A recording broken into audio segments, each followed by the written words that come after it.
Campfire season's back, and that means s'mores. But when you're at home treating yourself, take them over ice with Dunkin' S'mores Cold Brew Concentrate. And suddenly you're always treating yourself. The home with Dunkin' is where you want to be. Click or tap the banner to shop now.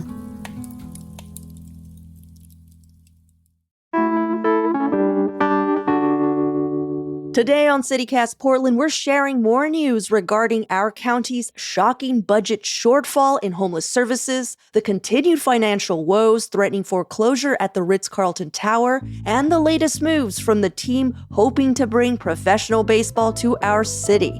Joining me on this week's Friday News Roundup are Oregonian City Hall reporter Shane Dixon Kavanaugh and our very own executive producer, John Notarianni. It's Friday, March 7th. I'm Claudia Meza, and this is what Portland's talking about.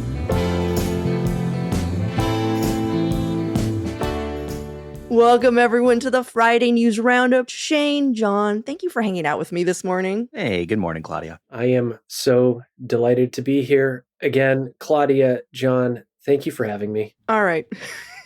Shane, welcome. For those of you new to the show, today is the day we break down some of the biggest local stories of the week with some of the best and brightest journalists in town. But before we jump into the news, I usually ask an opening question so our listeners can get to know our guests a little better. And today's opening question is actually related to Monday's episode, where we talked with Portland Monthly's food and drink writer Alex Frayne about some of the best neighborhood bars in Portland. Alex had some parameters for what he thought was a neighborhood bar, which excluded taverns and dive bars. He graded his list on things like longevity in the community, the inclusion of a cocktail list, good food, possibly a killer brunch, and casual enough to go grab something to eat by yourself without feeling weird, but also nice enough to take a date. I'm giving you these parameters because my question to you both, with a tweak for John, because he recently moved to his neighborhood, is what is your favorite neighborhood bar and why? John, the tweak for you, since you're still kind of figuring things out, is which bar in your area do you think will be your new favorite neighborhood bar and why? I mean, I actually feel like I'm kind of a neighborhood bar free agent at this point. I'm ready to be recruited by the citizens of Humboldt, accepting pitches. So, okay, here's my spread of options that I'm thinking of. Option number 1, the Rambler, not too far from my house, was on Alex's list. Great place. Closest, probably Vendetta, well-known establishment I like. The only place so far that has tried to curry favor with me has been Tulip Shop, thanks to CityCast listener Kevin, who made a pitch for Tulip Shop as being my neighborhood bar. So I think on that basis alone, Tulip Shop is leading the pack right now. But again, I am open to bids. Okay. What about you, Shane? So do I really have to operate within the parameters you just laid out here? Because this feels pretty strict and... Because there's so many kinds of bars, Shane. I hear what you're saying. It's just as soon as you started striking off taverns and dive bars, I mean, those tend to be my neighborhood. Okay. Having said that, I put some thought into this while John was talking. So here's what I'll say. I live in the Montevilla neighborhood, have for, oh my goodness, it's coming up on 11 years now. I really love Thatcher's on Stark Street and Montevilla Station, but both of those are tavern dive bars. So we're gonna have to cast those out. So I would say my neighborhood bar it's now called Arbor Hall on Stark Street. It used to be called The Vintage. It's a pretty classy cocktail spot. Okay. And yeah, I've been going there for many years, and it's still just a wonderful place to hang, beautiful drinks, good ambiance, really knowledgeable and friendly it's nice. Bartenders as well. Arbor Hall's website says, so many bottles, ! Also, a library ladder. What? Both of those things are true. That just sounds like someone was asked to describe it like you have 2 seconds and they're just like, so many bottles and there's a library. They're like, done, put it on the website. What about you, Claudia? I cannot imagine what your neighborhood bar could be. Here's the deal. Alex, like Shane, was saying, his definitions were so strict, I technically don't have one. But if I were to combine my 2 favorite bars, which are very much in my neighborhood, they would totally fit the requirements. So Alex deemed Slim's too divey, and it doesn't have a cocktail list. And the Garrison doesn't have food, Mhm. which I think is low-key one of the best cocktail bars in all of Portland. I said it. So yeah, put those two together. I have an actual neighborhood bar. Mhm. And it makes sense because I do that. And they're about like 3 doors down from one another. So you can sort of hop between the two as your mood strikes. I like go get a burger at Slim's and then I literally walk over to Garrison and have a cocktail. But I just also want to shout out Wilder on Northeast 30th in the Concordia neighborhood, which is a classic neighborhood bar. And I feel like Alex and I really screwed up by not mentioning them. And also they are the sister bar of the Garrison and the bar that would be my favorite neighborhood bar if it was in Portland. So just that. It is still Portland over there, Claudia. I mean, if it was in St. John's, that was such a Freudian slip. So you just so know. you know, if it's not in St. John's, it's not in Portland. All right. Thank you both for your answers. On to the news of the week. Shane, you actually brought updates and more news regarding a headline we talked about last week concerning the county's surprising announcement that they were short $104 million in their homeless services budget, a pot of money that at one point they had trouble spending. So what's going on now? Oh my goodness. Where do we want to start on this one, Claudia and John? This is a big deal, a BFD, as we might say. Just in terms of the fact that Multnomah County is likely facing a pretty significant shortfall of money when it comes to homeless services, which are desperately needed. And for better or worse, what we are beginning to see is kind of a renaissance of beefing and feuding between a number of elected officials who are all supposed to be working together to try to solve this issue here in Portland. So who are we talking about? We've got, obviously, Multnomah County Chair Jessica Vega Peterson in the Joint Office of Homeless Services. We've got Mayor Keith Wilson. We've got Metro President Lynn Peterson. And we've also got Governor Tina Kotek. Everybody's kind of mad at the county right now because of this shortfall. And what we reported on earlier this week was that Metro President Lynn Peterson has brought forward a proposal, and Metro, for listeners, just to remind them, they are sort of the government jurisdiction that is collecting all of our homeless services tax money across 3 counties, and then they distribute this money to counties. This new Metro proposal would allow some of this money to be distributed directly to cities as opposed to having to pass through the counties. Now, why is this important? That means that Metro could give money directly to the city of Portland or other jurisdictions within Washington, Clackamas, and Multnomah County. And this also comes right after Jessica Vega Peterson, in part of her announcement that the county, Multnomah County, was going to be $104 million short this year, was asking Metro for a lot more money directly. Lynn Peterson responds by saying, I don't know if we're going to give you the money, but we might just give money directly to the city of Portland.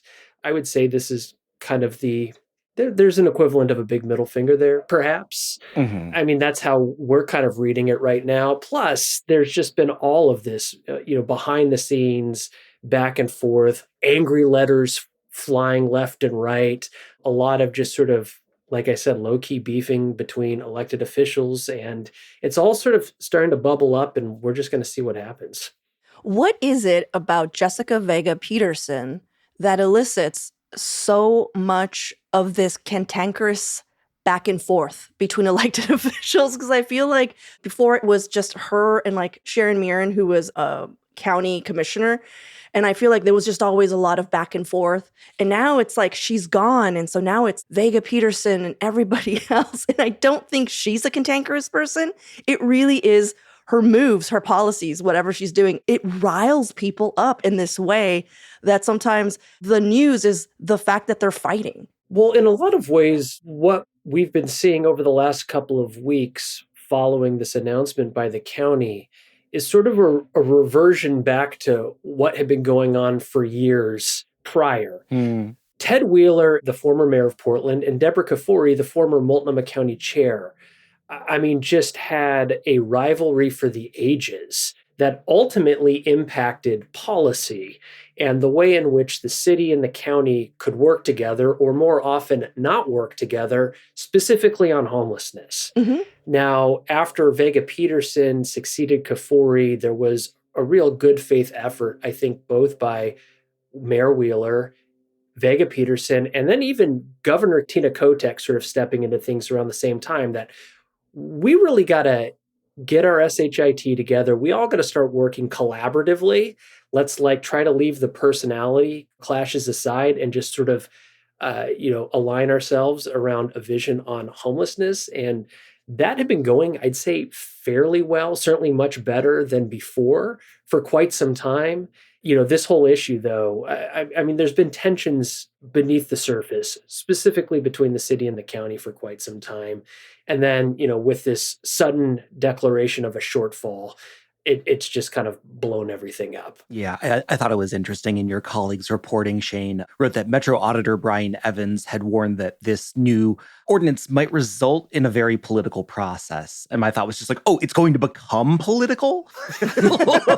Now it's political after years of this sort of bickering back and forth. Yeah, and I think some of the other pieces that listeners might be aware of was that Metro, once again, sort of the custodian of the SHS funds, has been talking about reforming the tax measure and potentially bringing a revamped version back to voters this year, which would really change fundamentally the formula of how this money is sort of divvied up.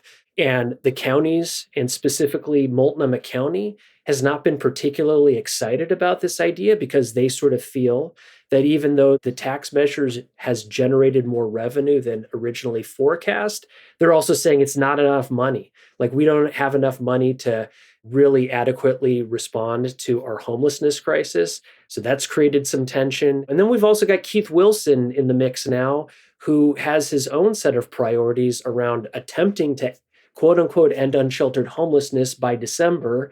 And he needs a lot of money to do it. And he's counting on the county or the state to foot most of that bill.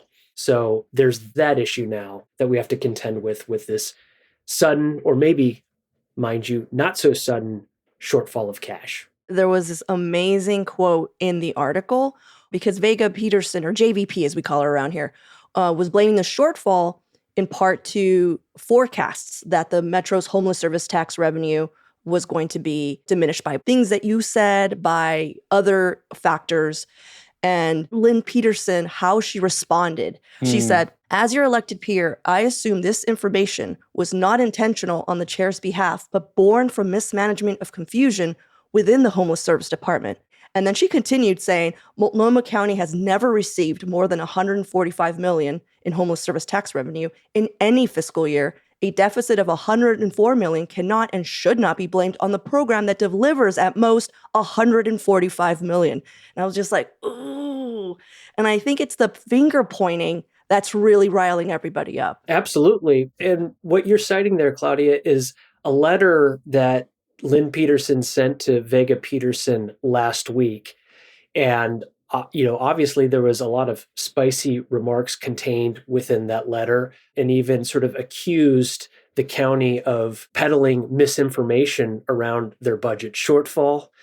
Part of the reason they're saying that, and this was something my colleague Austin DeDios and I reported on late last week as well, is that days after the county was saying they had a $104 million shortfall, we reported and showed that they weren't counting $34 million that the county was sitting on in sort of a reserve fund. Mm-hmm. So they're like, we're short 104.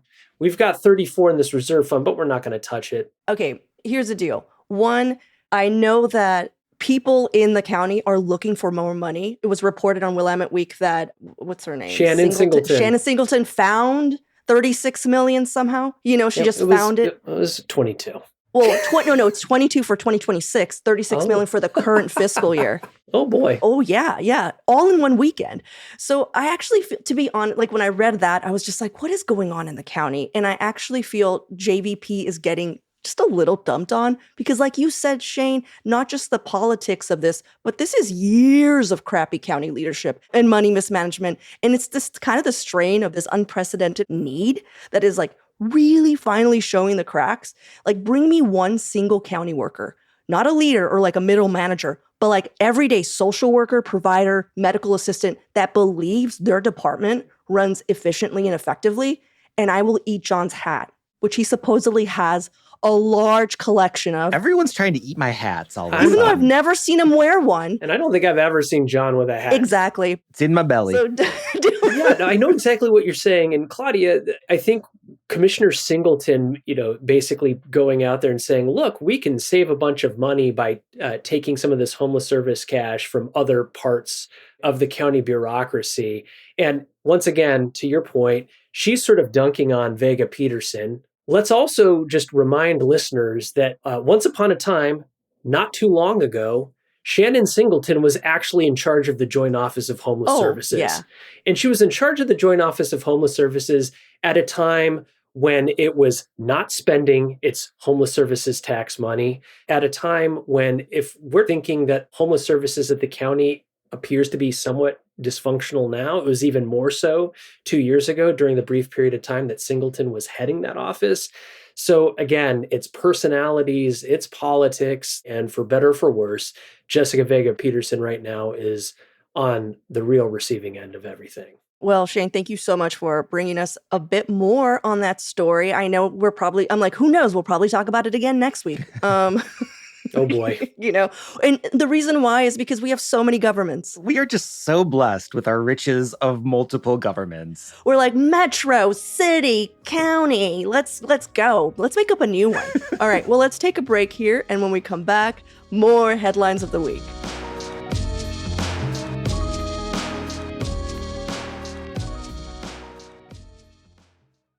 Take your plans out of the group chat and get long weekend ready in new Abercrombie. From day to night, pack new outfits for every part of your itinerary. Grabbing brunch? Throw on the A&F Mila dress. Then head to your dinner reservation in their new bubble hem mini dress. And yes, permission to overpack for pics with the girls. Abercrombie's best-selling Scarlet Squirt deserves a post in your feed. Your plans are worth it. Shop Abercrombie's new long weekend collection online or in store. This episode is brought to you by LifeLock. During tax season, your personal info travels to a lot of places. Between payroll, your tax consultant, and the IRS. If your W-2 gets exposed, that's just the ticket for identity thieves. That's why LifeLock monitors millions of data points every second. If your identity is stolen, they'll fix it guaranteed or your money back. Don't let identity thieves take you for a ride. Save up to 40% your first year. Visit LifeLock.com/podcast. Terms apply. All right, John, you're up next. What's your book report on? I am doing a book report on the Ritz-Carlton. Anthony Effinger at Willamette Week and Jonathan Bach and Matthew Kish at the Oregonian have done some great reporting on this. The Ritz-Carlton was a big deal. Its official name is Block 216. It opened in 2023 in a very splashy way. But things have not gone well in the chandeliered hallways of the Ritz-Carlton. They're running behind on leasing office space. The hotel isn't doing great in revenue. They're having a really hard time leasing condos. Mm-hmm. So much so that already the construction loan for this building has been flipped once. This group, Ready Capital, acquired it in 2022. And they were looking at refinancing the loan on this very expensive and not making enough money building. Well, just this week in an earnings call, they announced that actually, maybe they're not going to refinance this loan. They're now considering foreclosing. And over the course of the next several years, sort of selling off some of these parts of this giant landmark property in downtown Portland. They're saying that they want to stabilize the office, condo, and hotel components, and then sell the office and hotels off, hopefully within 2 years, sell the condos within 3 years. I guess I will say, there isn't a formal foreclosure document that's been filed yet, as far as I know.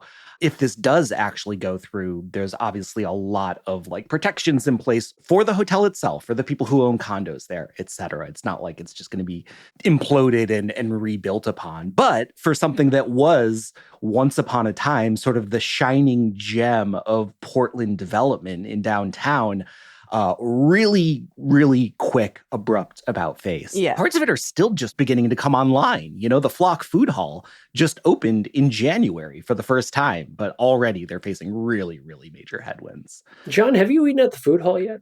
I have not eaten at the food hall, but our newsletter editor, Rachel Monahan, has. Actually, on our website, there's a really great review that she wrote at portland.citycast.fm, and she said it was awesome. You know, when you told me about this headline, I was like, wait, so they're closing the whole building down? And I went through systematically, like, what's going on.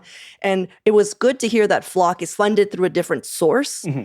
And so if anything happens to the building, Flock will still be open. But I also was just like, man, if someone would have just told these developers in the city that this wasn't going to work. If only somebody. If only someone would have been like, the Ritz in Portland right now? Yeah. Are you kidding? Like, no. But you know what? It didn't happen. So it's not their fault. Yeah. And it's worth noting that like Ready Capital, the company that is foreclosing, isn't even the developer. That's like a different guy. This is just the company that's holding the $500 million loan that got the construction done. Their loan was bought by this company. Yeah. Mm-hmm. And in some ways, none of this is actually surprising. Jeff Manning, who was a longtime investigative reporter at our paper, who retired from the Oregonian about a year ago, had long been writing about issues around Walt Bowman, the developer of the Ritz-Carlton property, all of the shaky foundations on which the financing for this entire project was being put together, the fact that it was over-leveraged, the fact that also, I mean, there were supposed to be public benefits that were going to be baked into this mega development, which is why the city was going to give it a bunch of incentives and all of this. And the whole deal has been troubled sort of from the get-go, on top of the fact that all of this was dreamed up during a very different time in Portland, in downtown Portland. And now we're just sort of seeing the logical conclusion of all of these warning signs that have been going off for at least the last 2, 3, or 4 years. I do wonder, though, this all came out around the same time this week, too, when all of a sudden the Trump administration was like, we're going to sell all the federal buildings in downtown Portland as well. And I'm just thinking, my goodness, downtown's just getting kicked in the teeth again. Also, fireside sale, everything must go. Yeah, I will say, on top of all of this gloomy news. Yeah, you're really harshing my mellow, John. Hey, baseball's coming up. Just hang in there until we get to baseball. Okay. Next segment. But before we get there, I got some more harsh for you. Mike Wilkerson, local economist, has started bandying about the phrase doom loop, which is sort of the idea that like economic decline leads to reduced tax revenue and then leads to weakened public services, further economic decline. Brought this idea up at the Portland Metro Chamber's annual economic event recently, which, you know, not a new idea. It definitely got a lot of headlines because of that snappy phrasing, but it is a concern. As more and more things have hardships downtown, we need some major developments to come online to fill both just the space of downtown with people and bodies and life, but also, buildings pay taxes, and that's important. Yeah. Well, John, thank you so much for going through this. I'm just so glad that they had to sacrifice an entire beloved food cart pod for this now basically like question mark loan. Yeah, food cart pod. Well, let's take another break here. And when we come back, more headlines of the week.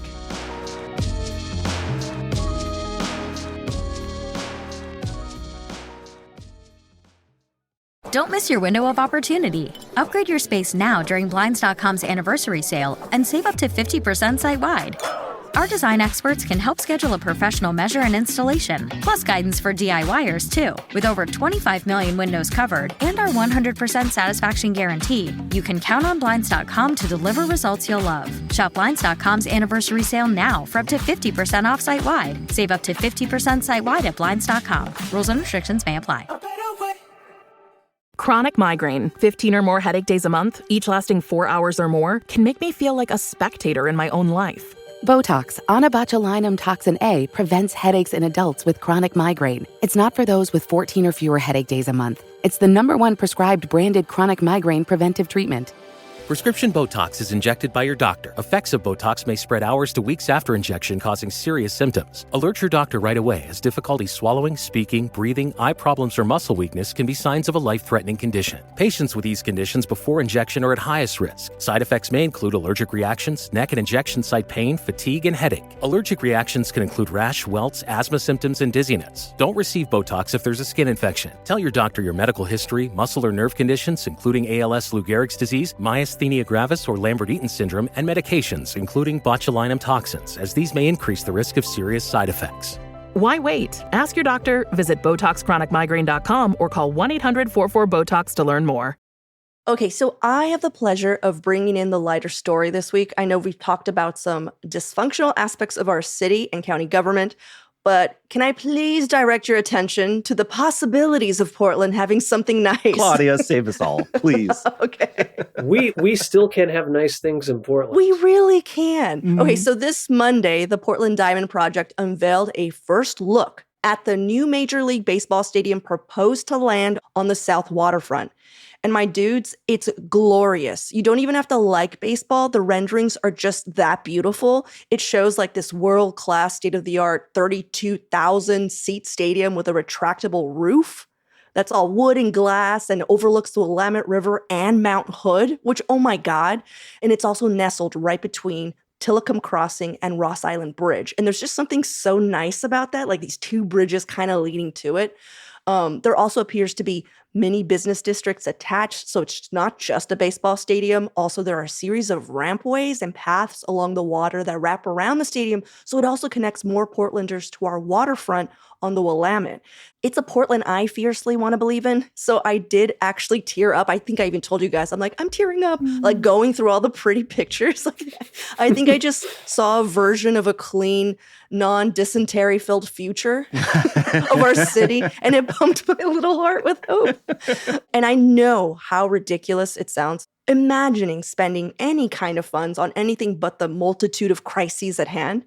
But I'm a firm believer that we all deserve a fucking break and a mental vacation. Mm-hmm. It would be a significant economic boom for our area. So pack your bags. We're going to a land of delusion. Here we are. If you haven't heard of the Portland Diamond Project, it's a very real and serious organization that's been trying to bring Portland an MLB expansion team since 2017. That's a professional baseball team for the sports illiterate, and they have made very big gains. For example, they've pretty much secured the Zidell Yards for the build, which is a 33-acre site right between the Tillicum and Ross Island Bridge. Also, this stadium has full support of our current mayor, plus the previous mayor and city council, which grandfathered a lot of interest and momentum. So these renderings I described were a part of a presentation to the House Committee of Economic Development, Small Business, and Trade, because now that the Portland Diamond has a city locked in for support, they're trying to get the state to buy in. But some of you might be wondering, wait, does that mean we have a professional baseball team that's coming to Portland? No. We do not. There's no guarantee. So they're banking on the if you build it, they will come strategy. Oh my God, this is Field of Dreams. Yeah. And all this is super tricky to do because obviously no one is building anything unless we have a team on lock. But we also have to look ready and able to house one. So it's complicated, especially when you start throwing in public funding cycles and all these things. So before I get into the expected costs and where the money would be coming from for this initial build, what do you guys think? I love baseball. I love baseball. No, but I do. And just similar to you, Claudia, just every time there is talk of the Portland Diamond Project, it just sends my imagination just sort of rocketing into the stratosphere. It really just sort of captures all the kind of hopes and aspirations that I have for the city, especially right now, given everything we've been through over the last few years. The other thing that I will say about this, and this could be just sort of the force multiplier here, it's still going to be really hard to even convince a baseball team to come to Portland. But this new mayor, Keith Wilson, is actually a tried and true rabid, diehard baseball fan. Specifically, he's a New York Mets fan. Which is unfortunate, but go on. No, but the point being is, even while Ted Wheeler, during the home stretch of his tenure as Portland mayor, started getting back into this idea of a Major League Baseball team, The guy isn't actually a baseball fan. He's more of a run marathons and climb mountains kind of guy. I mean, he used to tell his staff sort of derisively, he would just refer to it as sports ball and not even baseball, like behind the scenes. It's a passion of Wilson's, and also just sort of seeing what something like this could do. I think there is a genuine buy-in from this, the city's new top leader. Yeah. I mean, for me, I just feel like it's really, really exciting to see an idea that genuinely has traction coming from the Portland Diamond Project, because they've been, forgive my pun, slugging away at this for years. And there's been a number of sites that have been proposed. Yeah. It was going to be at the Lloyd Center. It was going to be at a golf course out east. It was like, and this one feels like it's really sticking, feels like a great idea. And, as I'm sure you'll get into, Claudia, it feels like it really has a chance of happening. Yeah. Okay, so everyone listening who hates baseball and is like, the money. Okay, so funding-wise, no dollars have been earmarked by the city. All the city has promised is their support in the planning and development process to make sure it aligns with the city's goals. So basically, they're just like, we'll make it as easy as possible. The plan is to break ground on the stadium in about 2 years, and construction is expected to cost $2 billion. So here's where the stake comes in. The reason the Diamond Project was meeting with the legislative committee was it was asking to revisit a bill, Bill SB 5, which was originally passed way back in 2003, and it allowed a Portland baseball team to use the state income taxes generated by the team's payroll to essentially fund a stadium and to fund the initial cost of the construction, meaning the taxpayers pay on their salaries would automatically be sent back to the team's front office, which allows up to $150 million for a new stadium. But that's 2003, $150 million. So they're asking legislators to update that law to better reflect the current revenue generated by players, which is so much more than they were making 20 years, along with accounting for inflation and rising costs. Here's a quote from the article. The Portland Diamond Project told KGW this is not a new tax on the average Oregonian. It said the bonds are paid back by tax revenue generated from the income of home and visiting MLB personnel earning over $50K annually. Once paid off, they said the new tax revenue goes to the general fund. And what they're asking is essentially a loan from the state. Yeah. And Bill Oram had some reporting that it looks like that number might be around $800 or $900 million. So, oh boy. But see, they're going to pay it back, John. It's the so-called jock tax. Make the jocks pay for it. The truth of the matter is that I don't know if people know this, but people love sports. It's going to happen. Yeah. The big deal is like, okay, how are we going to get 32,000 people across the Tillicum Bridge, Bike bus. Yeah. Yeah, because all the parking's going to be across the river. Aye. So much kayak parking. Oh my God. I mean, that'd be pretty cool, wouldn't it? Frog ferry. Oh, we could frog Shane. I mean, bring it on. Dream big, scheme bigger. And let me just throw in one sunny detail at the end. Remember economist Mike Wilkerson, who I brought up with the idea of the doom loop in the last segment? He approves? He is on board as a consultant trying to make it happen. So even the doom looper himself is on board. Doom loop be damned.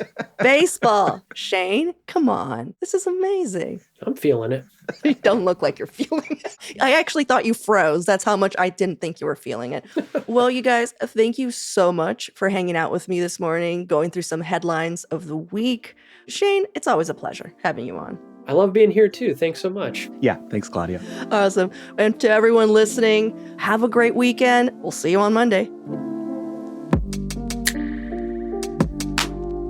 That's all for today here on CityCast Portland. Thank you so much for listening. Our podcast production team this week included John Notarianni, Julia Fiaioni, and myself. Our Hey Portland newsletter editors were Rachel Monahan and Adrian Gonzalez. Our host is me, Claudia Meza. Original music by Jenny Conley and Stephen Drizos. Additional music by Epidemic Sound and All the Kimonos. We'll be back Monday morning with more from around the city. Until then, see you at Slim's.